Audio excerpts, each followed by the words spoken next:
मध्य प्रदेश सरकार ने वर्ष 2026-27 के लिए नई आबकारी नीति को मंजूरी दे दी है। मुख्यमंत्री डॉक्टर मोहन यादव की अध्यक्षता में विधानसभा परिसर में हुई कैबिनेट बैठक में नीति को पारित किया गया। सरकार ने स्पष्ट कर दिया है कि राज्य में कोई नई शराब दुकान नहीं खुलेगी और मौजूदा दुकानों का नवीनीकरण भी समाप्त कर दिया गया है। राज्य की सभी 3,553 मदिरा दुकानों का आवंटन अब ई टेंडर और ई ऑक्शन के जरिए किया जाएगा। दुकानों को अधिकतम 5-5 की छोटी समूहों में नीलामी किया जाएगा। आरक्षित मूल्य में 20% की वृद्धि की गई है, जिलों के समूहों को 3-4 बेंचों में वर्गीकृत किया जाएगा और नीलामी प्रक्रिया 3-4 चरणों में पूरी की जाएगी। जालसाजी रोकने के लिए केवल ई चालान और ई बैंक गारंटी को प्रतिभूति के रूप में मान्यता दी गई है। कैबिनेट ने आबकारी नीति से जुड़े कई प्रतिबंधों को यथावत रखा है।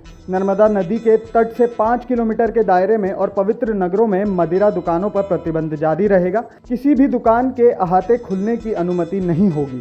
सरकार ने स्पष्ट किया है कि नवीन मदिरा दुकानें खोलने का कोई प्रस्ताव नहीं है।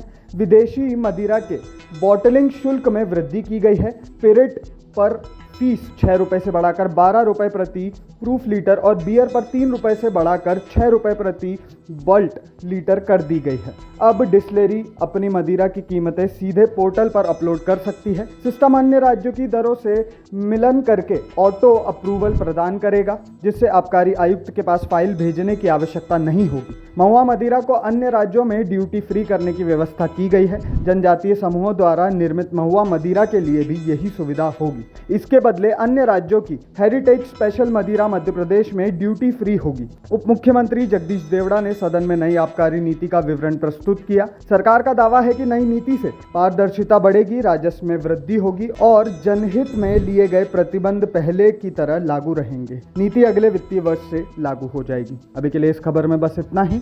इस नई नीति पर आपकी क्या राय है? आपकी राय आप हमारे साथ कमेंट बॉक्स में शेयर करना ना भूलें।